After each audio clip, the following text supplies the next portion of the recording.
Hi guys, it's me. It's Monday, so I'm gonna start telling another week full of funny stories to tell in the dark. The story of the night is Alexander and the Terrible, Horrible, No Good, Very Bad Day. It's by Judith Viorst and it's illustrated by Ray Cruz. This is an older book. Maybe some of your parents might even remember it. And they've also made a movie that's kind of loosely based off of it. It's a pretty cute movie. I like the book. It's about a boy that just, no matter what happens, it's just not going his way. So we're going to go ahead and get started, okay? All right. I went to sleep with gum in my mouth, and now there's gum in my hair. And when I got out of bed this morning, I tripped on my skateboard, and by mistake, I dropped my sweater in the sink while the water was running. And I could tell it was going to be a terrible, horrible, no good, very bad day. And maybe if he cleaned his room a little more often, it's kind of messy, he wouldn't have tripped on his skateboard, but... At breakfast, Anthony found a Corvette Stingray car kit in his breakfast cereal box, and Nick found a Junior Undercover Agent code ring in his breakfast cereal box. But in my breakfast cereal box, all I found was breakfast cereal. I think I'll move to Australia. Like, you think that's going to solve his problems? In the carpool, Miss Gibson let Becky have a seat by the window. Aubrey and Elliot got seats by the window too. And I said I was being scrunched. I said I was being smushed. I said, if I don't get a seat by the window, I am going to be car sick. No one even answered. I could tell it was going to be a terrible, horrible, no good, very bad day. At school, Miss Dickens liked Paul's picture of the sailboat better than my picture of the invisible castle. His has nothing on the page. His has drawing. I wonder if he was trying to get away with doing nothing. At singing time, she said I sang too long. At counting time, she said I left out 16. Who needs 16? I could tell it was going to be a terrible, horrible, no good, very bad day. I could tell because Paul said I wasn't his best friend anymore.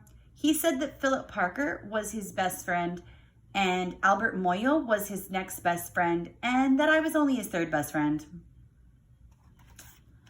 I hope you sit on a tack, I said to Paul. I hope the next time you get a double-decker strawberry ice cream cone, the ice cream part falls off the cone part and lands in Australia.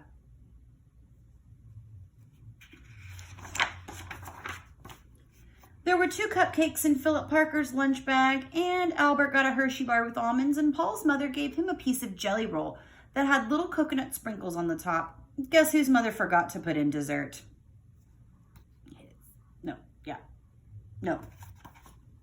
His. It was a terrible, horrible, no good, very bad day. I could tell it was him from his messy hair. There's the picture. One of the picture, half of the picture.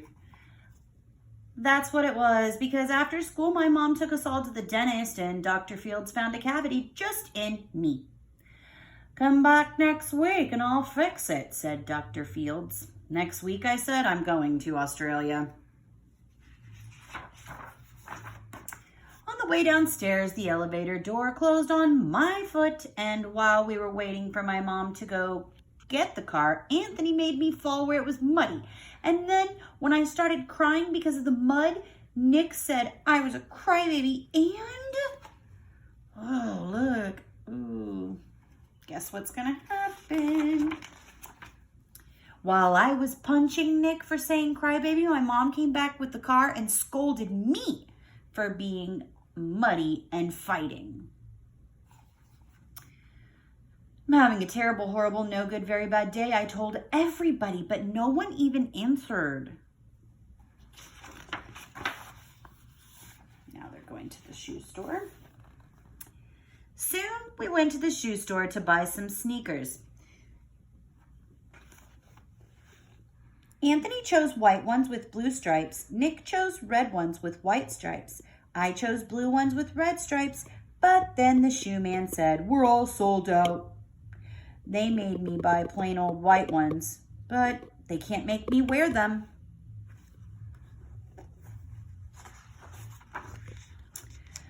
When we picked up my dad at his office, he said I couldn't play with his copying machine, but I forgot.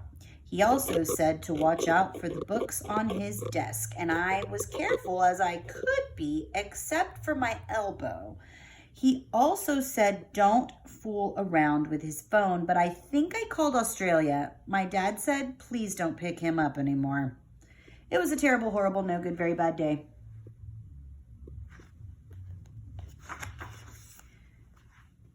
There were lima beans for dinner, and I hate limas. There was kissing on TV, and I hate kissing. My bath was too hot. I got soap in my eyes. My marble went down the drain, and I had to wear my railroad train pajamas. I hate my railroad train pajamas. When I went to bed, Nick took back the pillow he said I could keep, and my Mickey Mouse nightlight burned out, and I bit my tongue. The cat wants to sleep with Anthony, not with me. It has been a terrible, horrible, no good, very bad day. My mom said some days are just like that. Even in Australia. So no matter where you run, you're going to have bad days every once in a while. Hopefully you're having good days at home. Hopefully you're getting your work done and you're helping out your family and you're spending some great time with your family. I look forward to seeing some of you guys on Wednesday when we have our online meeting. And I will talk to you guys tomorrow. Mwah! Bye.